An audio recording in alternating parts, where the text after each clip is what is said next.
Alright guys, TacticalRab back again today. Hope you're all doing well and enjoying your day so far. Welcome back to Valorant news and plenty to dive into today. Some roster updates, the return of the VCT challenges coming on later today, but also more frustration about the state of Deathmatch and Riot clearly not responding to initially the complaints that were had by the pro players. Very much intrigued your thoughts in the comment section below. Hit the like button if you enjoyed the video. Subscribe if you are new as always. I'd greatly appreciate it. Really upset the channel. Let's just dive straight on into things. Firstly, this from Purist. Sources with George Getters as well. Gen.G making some moves. Of course, one of the teams didn't quite make it into the North American Challengers France, at least officially through the open qualifiers, and then they're looking to make some moves. Koosta is going to be out of there. Jerk apparently is going to be in there in his place. Very interesting change. No real surprise that these types of teams are making some moves, but of course, look, they didn't quite make it through the open qualifiers, defeated Beta Academy, lost to T1 and Sonics right to fall them out, and in the second open qualifier, they were taken down by BBG, and then they took down cNed Zero Marksman, but lost to Renegades on February the 5th. That kind of, spelled the end of their run, and therefore they're now continuing with this roster, in addition to, Jerk instead of Koosta. It does indeed seem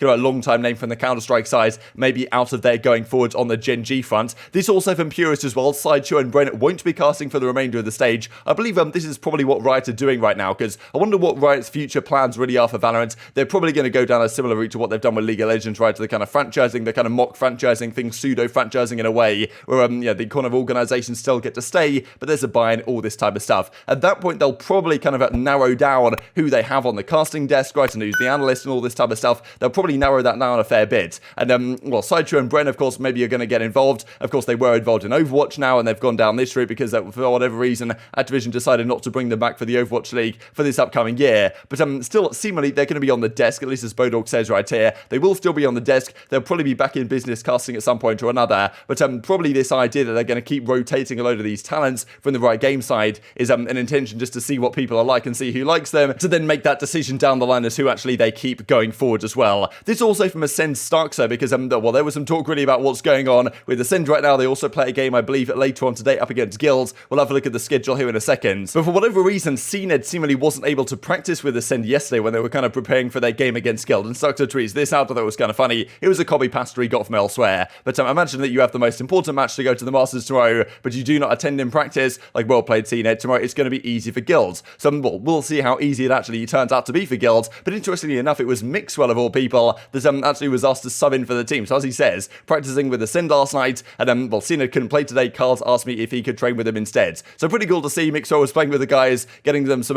practice going into this upcoming match they have against Guild. But not really sure why cNed couldn't play. Still, at the end of the day, you would expect them to still be favourites tonight up against Guild in a matchup, which of course does mean a fair bit, because only the top 3 from the EMEA Challengers go through to their, in each group, go to the playoffs. In North America, it's the top 4, as you guys let me know a few days ago. So every match is very crucial indeed. This is going to be another one, so maybe Ascend not perfectly prepared for this upcoming match, as they would usually be. They're still 1-0 right now so far after the first week, so wouldn't be the end of the world to lose, but they're still not ideal by any means. You want the seeding to be as good as it possibly can be. This then we looked at a couple of days ago, the frustrations from TenZ, especially about the state of Deathmatch right now. Some updates came through from the Riot side. They changed the way Deathmatch works, they decreased the spawn delay. They basically said they were going to increase the spawns, or at least make the spawns way better, and then they were going to reduce the spawn delay from 3 seconds down to 1.5. Now, the problem is about this is that the spawns, because everyone was spawning in so quickly, the spawns, if anything, got worse as a result, and people constantly spawning into people again and again and again, just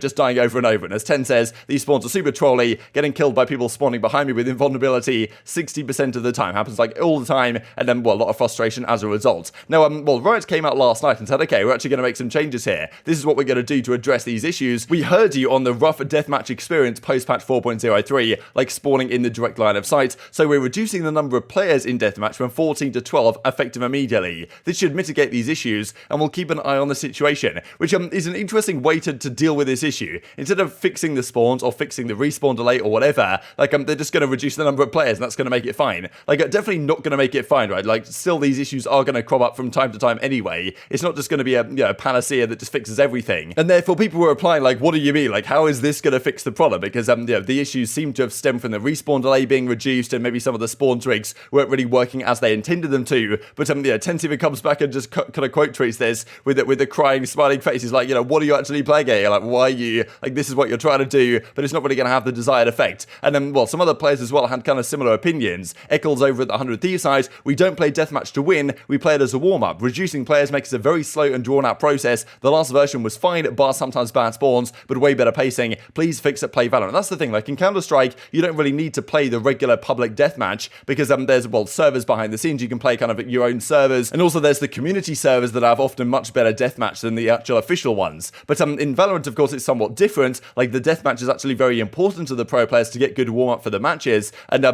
mean, still, they obviously are playing it as a warm-up, and reducing the players, if anything, makes it worse, right? On some of the bigger maps, only 12 players isn't really that many, like, so you're not really having as many gunfights as you would have, and it's not really solving the issues that they say it's going to solve anyway. So Ekel says, look, just switch it back to the previous one. The last version was fine, besides sometimes the bad spawns, but the pacing was way better before, because yes, the 3-second respawn delay a lot of people complained about, but it did mean that at least with the more players on the map in the 14, like, you did get better pacing on the map. Well, what's a bit of a surprise, really, they decided to change this, and then their fix for the change doesn't really seem to have worked at all. If anything, it's made the pro players even more frustrated. TenZ not happy about it, Ekel's not happy about it, even babybay, I think babybay actually replied to this one, saying easiest stolen tweet of my life. Thanks to Lux for pointing this out to me originally. But I mean, yeah, can we please reduce deathmatch slots to 5? Because it's unreal, really, on ranked. You have 5 people in enemy, and what's on deathmatch? 12. What is going on, right? Well, you want realistic practice with 5 enemies. Thanks very much indeed. But yeah, of course, copy pasta in full effect right here. It was tough to even read that thing, let alone write it. But maybe a change that Riot will consider over the coming days. This also from dapr, because in the League of Legends side, they've added something called the Champions Queue lately, which I'm not really familiar on, but I imagine it's something like the best of the best players can just choose to queue against the best of the best players in the ranked matches. Now, well, as Marta says from LG, they won't listen, we need TenZ or Asuna to ask, right? dapr's basically saying, look, I'll go on strike until this is added in Valorant as well as it hasn't been in League of Legends, but yeah, Asuna comes back and says, let me go talk to them real quick. So who knows? Maybe they'll do something like this. That looks kind of funny, really, this response that, TenZ or Asuna, those are the guys you need to get in touch with if you want to get anything to happen. But well, let's dive into the games that are going on over the next few days. Firstly, this because we looked at yesterday, the 2022 YFP Winter Classic, coming up here in a few days' time. This is one of these first online tournaments, that Mickey Mouse tournaments as some people call them, that well, some of these teams are going to play in that didn't qualify for challenges. So TSM are going to play in this one, they're here in Group A, Gen.G with their new roster here in Group B, we've got Straw, of course, here as well, TSM Academy, T1 are here in Group F, so yeah, and FaZe Clan here in Group H, right? So some of these teams that have failed to qualify, right, for the main event, that are trying to bolster their roster and improve as much as they possibly can to qualify next time around, these are some of the tournaments that they're going to be playing in. Excited to see how TSM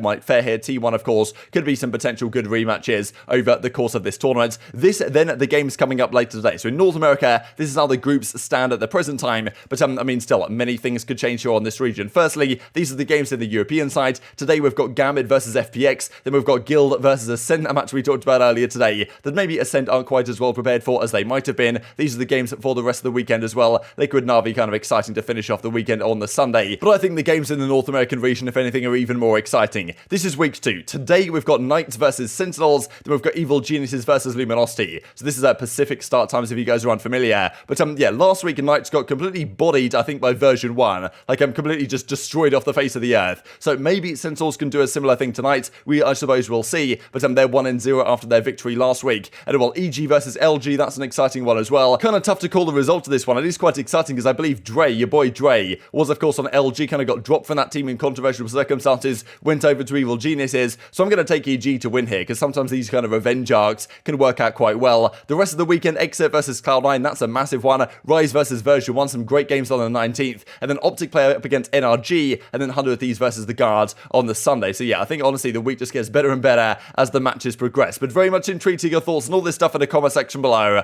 Hope you guys enjoyed the video. If you did enjoy it, hit in a like button, tell the YouTube gods it's a good video. I just like you should see it as well. And I've grown the competitive Valorant community. Thank you as always, take care. And I will see you next time. And then come see, everyone run see, come. I'm gonna pop knives, get ready to flash with me, okay? If FaZe is here, he's not stream sniping, and I think everything I said back. Yep, Ray's not here. Oh, no one see. Oh no, no one see, but they're not stream sniping, chat. So Broza, they're not stream sniping. No, they're not. Of course they're not, chat. Of course, why are you always complaining? They're not stream sniping. Chat, they're not stream sniping, right? Obviously not stream sniping. Thank you. You want to play? Let's play.